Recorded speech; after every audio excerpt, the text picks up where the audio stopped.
Diceritakan dulu ada satu orang punya utang 500 dinar. Dia punya utang banyak sama orang, kemudian datang waktunya semua pada nagih, maka dia kebingungan, nggak punya uang. Akhirnya dia pergi ke salah seorang saudagar, dia pinjam uang 500 dinar. Diberikan sama saudagar tadi. Sebelum diberikan ditanya, kapan mau kau kembalikan uang ini? Maka dia berkata, insya Allah di tanggal sekian saya kembalikan. Uang itu diambil, dia bayarkan hutangnya satu persatu. Selesai dibayarkan tidak tersisa uangnya. Gak ada sisa modal untuk dia putarkan supaya bisa bayar utangnya yang 500 dinar ini. Karena apa? Memang dia pinjam sesuai dengan kadar hutangnya. Sampai ketika datang waktu jatuh tempo, yang punya uang datang ke rumahnya nagih, mana uang 500 dinar yang kau pinjam? Kau janji hari ini akan melunasinya. Maka dia bilang, demi Allah sepeser pun saya nggak punya. Saya belum mendapatkan apa-apa untuk saya bayarkan kepada dirimu. Maka yang punya uang nggak mau tahu. Engkau janji tanggal sekian mau kau bayar, sekarang sudah jatuh temponya, maka bayar hutangmu sesuai dengan ucapanmu. Dia bilang, saya nggak punya. Kalau begitu ayo pergi ke Qadhi, pergi ke hakim. Nggak benar ini perbuatanmu. Maka yang utang tadi dibawa sama yang punya uang ke hakim. Diceritakan perkaranya, ditanya sama hakim, kenapa tidak kau bayar hutangmu? Bukankah engkau berjanji hari ini akan melunasinya? Dia bilang, iya saya berjanji, tapi saya nggak punya uang. Saya bukan pengkhianat, bukan orang yang mau berdusta. Kalau berdusta saya akan bilang saya nggak punya uang. Nggak ada perjanjian di sini, nggak ada bukti. Tapi saya ngaku kalau saya punya hutang dan hari ini saya nggak punya uang untuk saya bayarkan. Maka Qadhi berkata, apa? Kalau begitu kau melanggar janjimu, maka engkau harus dihukum, engkau harus dipenjara. Maka yang utang tadi bilang apa? Kalau begitu ya sudah, kalau memang hukumannya saya harus dipenjara karena saya nggak bayar utang, ya sudah saya terima. Tapi tolong berikan saya waktu 1 hari. Saya mau kembali ke rumah saya mau izin dengan istri dan anak-anak saya. Besok saya akan kembali ke sini lagi dan masukkan saya ke dalam penjara. Maka sang hakim berkata apa? Bagaimana mungkin saya bisa percaya dengan dirimu? Siapa yang menjamin dirimu? Kalau ada yang menjamin kau bakal kembali ke sini, maka saya lepaskan. Dia bilang, ya Qadhi, kalau saya niat lari sudah dari kemarin-kemarin saya lari. Kalau saya niat lari saya nggak datang ke sini. Maka percayalah saya akan kembali di esok hari. Maka kata Qadhi, jaminannya apa? Akhirnya lelaki tadi bilang apa? Jaminannya yang menjamin saya adalah Rasulullah SAW. Maka sang hakim bingung. Maksudmu yang menjamin Rasulullah ini bagaimana? Dibilang, ya hakim, kalau saya besok nggak kembali ke tempat ini, saya bersedia ditolak menjadi umatnya Nabi besar Muhammad SAW. Ini tidak main-main sumpahnya.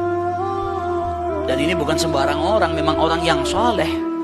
Dia bilang, berikan saya waktu sebentar, saya kembali kepada keluarga saya pamit dengan istri saya, besok saya kembali. Saya bersumpah dan saya siap dikeluarkan dari umatnya Rasulullah, nggak dianggap sama Rasulullah kalau sampai saya berdusta. Maka si hakim tadi mendengar sumpahnya seperti ini, akhirnya dipercaya. Kalau begitu kembalilah. Maka dia kembali ke rumah, dia ceritakan kepada istrinya, dia minta izin sama istrinya, suamimu ini mungkin besok di penjara karena nggak bisa bayar utang. Kata istrinya, kalau kau dihukum penjara, terus apa yang bisa membuatmu keluar sekarang ini? Kok tidak langsung di penjara, kok bisa kembali ke rumah?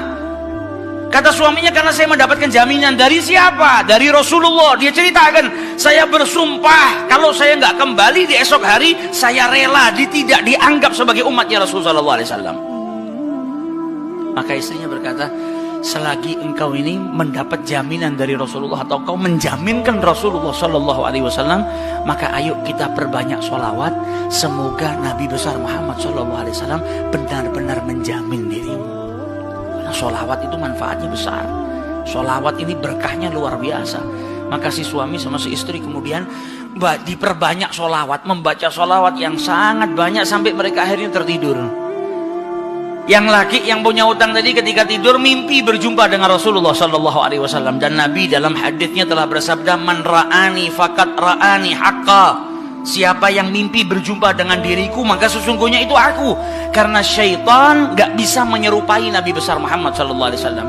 Dan orang yang dalam hatinya ada mahabbah, orang yang rindu, orang yang membersihkan dirinya, orang yang memang benar-benar ingin berjumpa dengan Rasulullah SAW, akan diperjumpakan oleh Allah Subhanahu Wa Taala dalam mimpinya ataupun dalam keadaan yaqdzatan. Karena Nabi pun menjelaskan ada orang-orang yang bisa melihat Rasulullah SAW dalam keadaan sadar.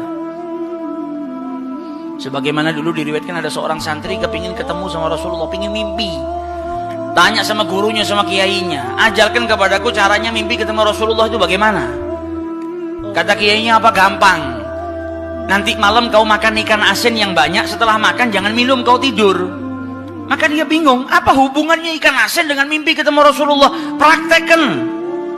Ini kiai mau mendidik santrinya yang betul-betul kepingin berjumpa dengan Rasulullah, pingin mimpi dengan Rasul SAW. Maka malam hari datang, dia makan ikan satu piring, setelah itu nggak minum, tidur. Bangun tidur, dia pergi ke gurunya, marah, mana saya nggak ngimpi ketemu Rasulullah. Kata gurunya, apa yang kau impikan? Kau mimpi ngelihat apa?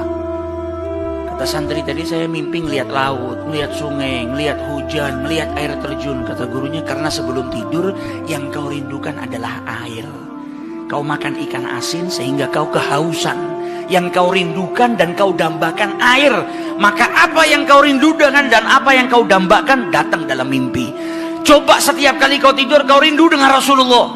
Coba setiap kali kau tidur kau ingin sekali dan minta sama Allah Subhanahu Wa Taala akan diperjumpakan dengan Rasul Sallallahu Alaihi Wasallam. Maka kau akan diperjumpakan dengan Nabi besar Muhammad Sallallahu Alaihi Wasallam. Nah, ini yang diajarkan sama para ulama. Ini yang punya utang tadi mimpi ketemu Rasulullah Sallallahu Alaihi Wasallam. Dalam mimpinya apa kata Rasulullah? Kau jangan takut, jangan gelisah. Orang yang mahabbah, baca sholawatnya bukan sekedar baca, tapi baca dari lubuk hatinya, baca dengan penuh kecintaan. Mimpi berjumpa dengan Rasulullah dan berkahnya sholawat tadi bisa menyelamatkan orang, hajat-hajatnya bisa dikabulkan, dapat pertolongan dari Allah Subhanahu Wa Taala. Maka dalam mimpinya Rasulullah bilang apa? Besok pagi kau pergi, idhab ilal wali, pergi ke gubernur di tempatmu itu. Bilang sama gubernur tadi, Rasulullah mengucapkan salam kepadamu. Dan sampaikan kepada si gubernur, kalau setiap hari dia bersolawat kepada Rasulullah sebanyak 1000 kali, itu solawatnya sampai kepada Nabi Muhammad. Dan sampaikan kepada si gubernur, tadi malam dia itu kebingungan, baca solawat sudah 1000 atau belum. Ada salah dalam menghitung, sehingga dia itu gelisah, saya sudah 1000 atau belum. Maka sampaikan kepada gubernur itu, bahwasanya solawatnya sudah sampai 1000, jadi dia nggak perlu gelisah. Bangun dari tidur, dia mau kembali ke Gaudi, tapi sebelumnya dia pergi ke wali, pergi ke gubernur tadi. Sampai di rumahnya gubernur, dia sampaikan, wahai wali, wahai gubernur, Rasulullah menitipkan salam kepadamu. Kaget dia. Orang yang selama ini dia solawati, gubernur ini gubernur yang cinta kepada Rasul Sallallahu Alaihi Wasallam, tiba-tiba ada orang yang datang bawakan salam dari Rasul Sallallahu Alaihi Wasallam. Nabi Muhammad berkata kepadamu, wahai gubernur, solawatmu yang kau baca 1000 kali setiap hari sampai kepada Rasulullah. Dan tadi malam ketika engkau kebingungan solawatmu itu sudah 1000 atau belum, ternyata sudah 1000. Nabi ngabarkan kau jangan takut, jangan gelisah, karena solawatmu seperti biasa, istiqomah kau baca, jumlahnya sudah 1000. Dan Nabi Muhammad minta engkau bantu diri saya untuk melunasi hutang. Maka saking gembiranya dapat salam dari Rasulullah, dapat kabar kalau solawatnya yang selama ini dia baca sampai kepada Rasul Sallallahu Alaihi Wasallam. Ditanya utangmu berapa? 500 dinar. Diambilkan 500 dinar dari Baitul Mal. Setelah itu diambilkan lagi 2500 dinar dari uang pribadinya. Ini hadiah buat dirimu karena kau datang bawa kabar gembira kepadaku, yaitu Rasulullah Sallallahu Alaihi Wasallam mengucapkan salam kepadaku. Mahabbah.